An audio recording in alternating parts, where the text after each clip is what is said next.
Good morning, everyone. Welcome back today. I hope you all had a good week, and I truly hope that you found fun ways to stay cool in the heat that we had. Today's lesson, we are going to be looking at another minor prophet. His name is Micah. And before we begin, let's go into prayer. Our Heavenly Father, I just want to thank you and praise you for this day. I also thank you for the summer vacation and that we can just relax and enjoy your creation, Lord. Thank you for that. But Lord, as we go into your word today, we just ask for your Holy Spirit to help us to understand and to guide us into putting it into our own lives in ways that will glorify you. In Jesus' name we pray. Amen. Okay, remember last week we learned about Obadiah, and his book is the shortest in all of the Bible. It's only 21 verses. Well, he wasn't warning the Israelites about anything they were doing wrong. He was telling their enemies, the Edomites, remember about them? That they were ignoring the needs of God's people, and they were like really happy that they had these problems going on. And they took advantage of them during this difficult time, and they joined in with others to attack them. And because of that lesson, we learned that we should pay attention to the needs of others, care about the problems of others, and don't take advantage of others, especially during a difficult time, and that we should not join in attacking or bullying others. We need to stand up for them. So that was our lesson last week from Obadiah. So now this week we have Micah. And our lesson today from Micah is going to teach us how we should be treating others. Now, Micah is in the Old Testament, and we are going to learn about what God's people were doing and how they were treating each other. And the result was not good. Okay, so we're going to learn about that. We'll put Micah up here. Oh, and do you remember our verse? This is our verse for this month. And what does the Lord require of you but to do justice and to love kindness and to walk humbly with your God? From this book, Micah chapter 6, verse 8. Okay, well, now last week we learned about Obadiah. We just went over that. And how God spoke against the enemies of the Edomites and how God judged them severely. Remember, the Edomites were never heard from. Again, over time, God just took care of them. This week, as we learn our message from the prophet Micah, hopefully we can learn to put it into our lives. And throughout the book of Micah, God judged his own people for their sin and what they were doing, not only to each other, but to other people. It is almost as if Micah wrote chapter 6 from a courtroom setting. And the way that chapter is set up, it sounds, you have a prosecutor, a defender, and you have a judge, and even witnesses are named. Okay, so if you would like, if you notice here, today's lesson has come from Micah chapter 6, verse 1 to 16. If you want to have someone in your family read that to you, or your older brother and sister read that to you, so you can follow along in what different scriptures are talking about. Okay, now we know very little about Micah, except that he was from the town of Moresheth, which was about 25 miles southwest of Jerusalem. And he was a prophet during 3 kings, King Ahab, Jotham, and Hezekiah. Well, let's look here at this book. Now, remember we said that it starts out like as in a courtroom where you have a judge, where the Lord is the judge and also the prosecutor. He says, listen to this, verses 1 to 4. Listen to what the Lord is saying. Stand up and state your case against me. And that's what he's saying to Israel. What's your problem? If you have a problem, tell me. Let the mountains and the hills be called to witness your complaints. There's the witnesses. And now, O mountains, listen to the Lord's complaint. He has a case against his people Israel. He will prosecute them to the full extent of the law. O my people, what have I done to make you turn from me? Tell me why your patience is exhausted. Answer me, for I brought you out of Egypt and redeemed you from your slavery. I sent Moses, Aaron, and Miriam to help you. So here is God saying to them, why are you complaining? Look what all I have done for you. And then the people are saying, well, what can we bring to the Lord to make up for what we've done? Should we bow before God with offerings or yearling calves? Should we offer him thousands of rams and tens of thousands of rivers of olive oil? What would please the Lord? Should we sacrifice our firstborn children to pay for the sins of our souls? Would that make him glad? Here are the people, they're just like throwing stuff out there. And I don't even think they're thinking about what would make the Lord glad. They're just going through the motions of what they know they should be apparently doing from the Mosaic law, from when Moses was leading them. Well, then here is a response here in verse 8. No, O people, the Lord has already told you what is good, and this is what he requires: to do what is right or justice, okay, and to love mercy, kindness, and to walk humbly with your God. That is how God answered them. This is what he's just expecting us to do.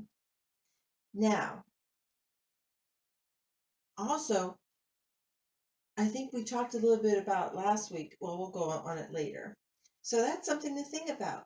Now, in this case here, now remember, when you have a judge and witnesses, and you also have a prosecutor and defender, you also have to know what is the guilt and the punishment.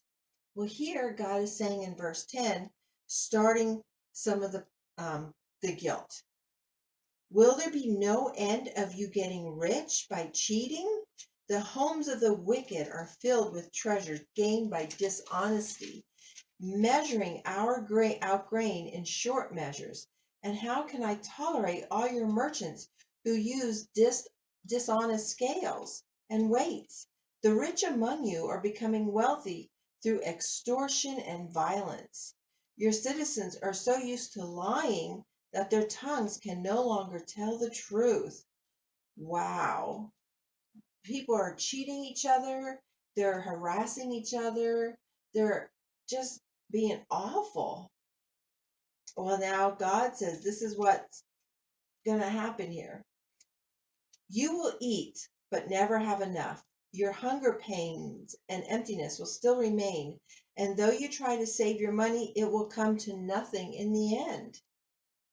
You will save a little, but I will give it to those who conquer you. You will plant crops, but not harvest them. You will press your olives, but not get enough oil to anoint yourselves. You will trample the grapes, but get no juice to make your wine. So here God is showing that you might think you're living a good life, and you can still indulge in sin. In the end, you're going to be going nowhere. So this is something in verses 13 to 15 that God is saying, you're striving for nothing. You have your priorities wrong, and you're not really doing what you're supposed to be doing. So that is something too that we ourselves need to look at too.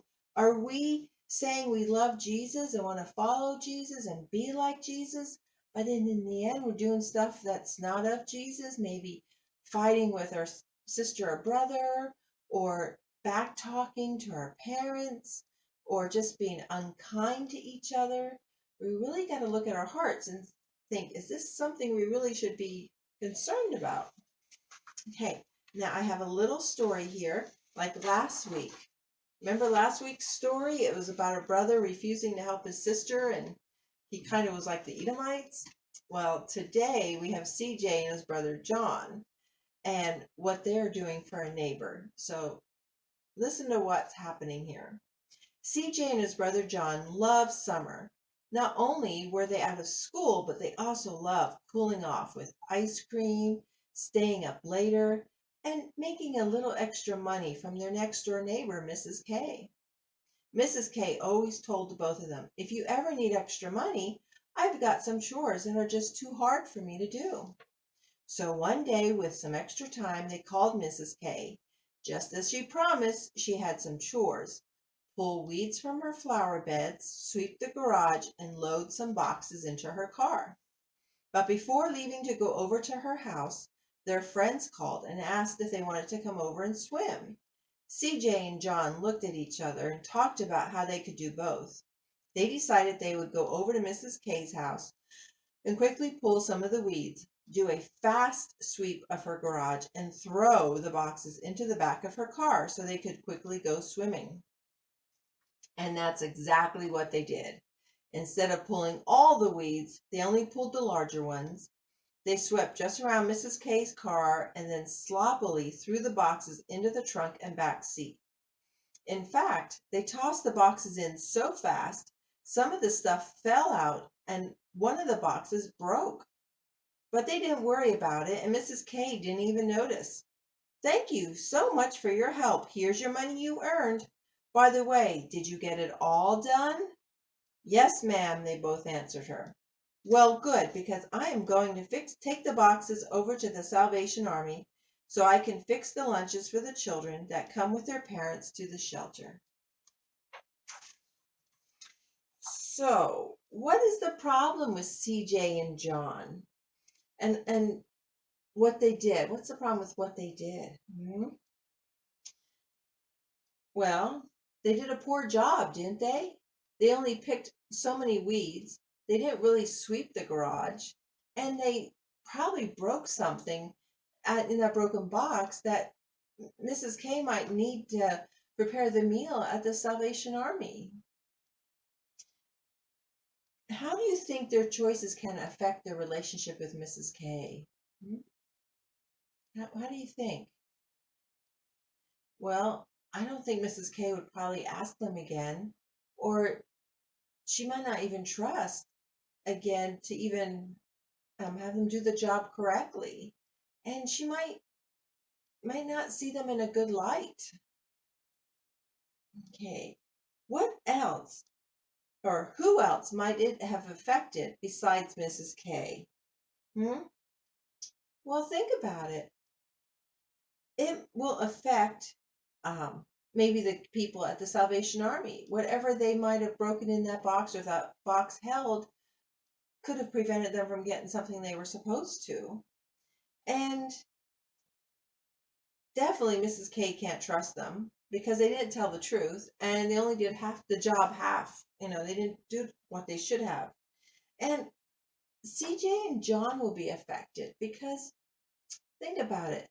They can't have pride in their work. They didn't follow the directions correctly. And it's something for yourself. If you don't accomplish something, then you don't get that feeling of a job well done. And I think, too, that sometimes we try to do things quickly, and we kind of miss the whole idea of maybe learning something from it or doing something to the best of our ability, and also learning that you did a job well done. So we have Luke here, chapter 6, 31. Let me get that for us to read. Luke chapter 6, and it's verses 31, and it says this: do for others as you would like them to do for you. So what does God say about treating others the way we would like to be treated? Wow. He wants us to treat everyone nicely because we would want to be treated nicely. Jesus told his followers to treat others like they would want to be treated. And what are some choices CJ and John would have made that would have changed the outcome? Wow. So what choices could they have made that the outcome would have came out much better for them in the end? Well, first, don't you think they could have been honest with Mrs. K and said to Mrs. K, oh, we can only do one thing today because we got invited to go swimming. Can we at least help you put your boxes in your car? And I think she would be fine with that because they were honest with her. Um, so that was a choice. And another choice is they should have just skipped the swimming because there probably would have been more opportunities later and just did what they were supposed to do. Follow through. Okay. And now we have Luke here, chapter 6, verse 38. Let me get that. And it says here,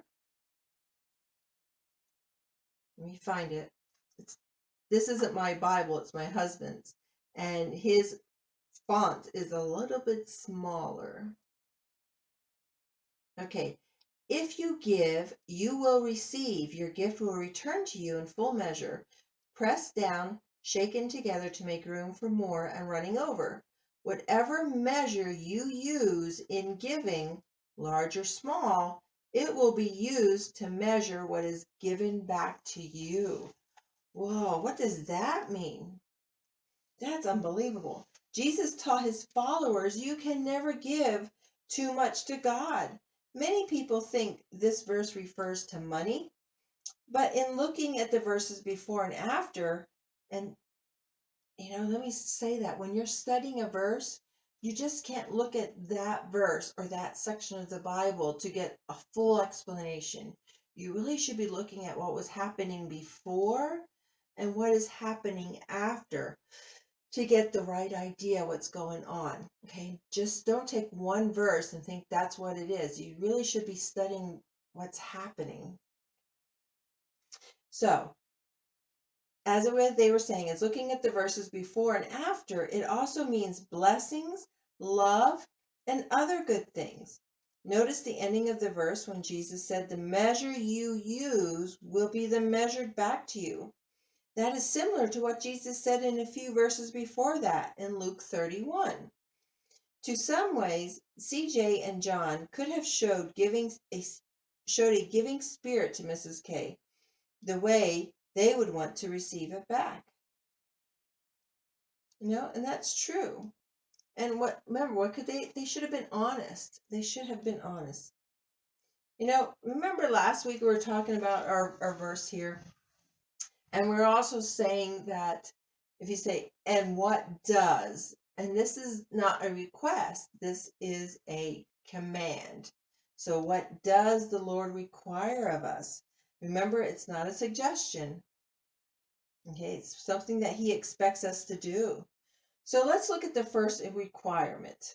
Okay, the first requirement means to do justly or to do justice. What does that mean? To do justice or justly?